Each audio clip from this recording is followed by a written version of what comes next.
Congressman reading your U.S. Constitution. Go to johnforcongress.com or text the campaign at 312-498-0517 or go to johnforcongress.com.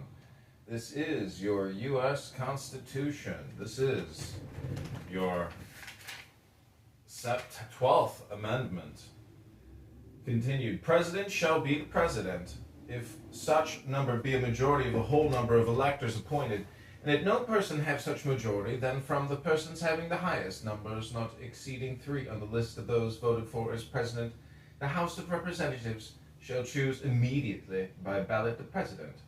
But in choosing the president, the vote shall be taken by states, the representation from each state having 1 vote. A quorum for this purpose shall consist of a member or members from 2/3 of the states. A majority of all the states shall be necessary to a choice.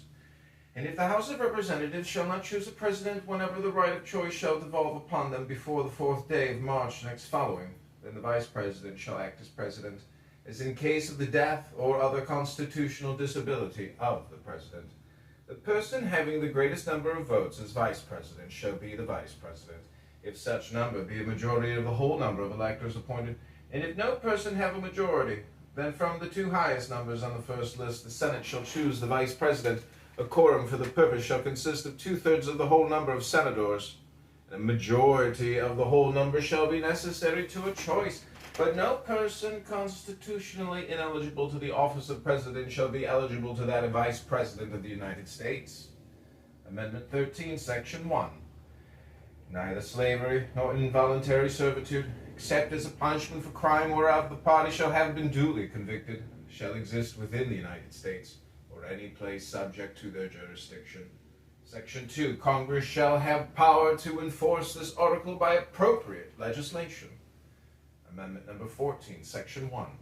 All persons born or naturalized in the United States, and subject to the jurisdiction thereof, are citizens of the United States and of the state wherein they reside. No state shall make or enforce any law which shall abridge the privileges or immunities of citizens of the United States, nor shall any state deprive any person of life, liberty, or property without due process of law, nor deny to any person within its jurisdiction the equal protection of the laws. Section 2. Representatives shall be apportioned among the several states according to the respective numbers, counting the whole number of persons in each state, excluding Indians not taxed. But when the right to vote at any election for the choice of electors, the President and Vice President of the United States, representatives in Congress, the executive and judicial offices of a state,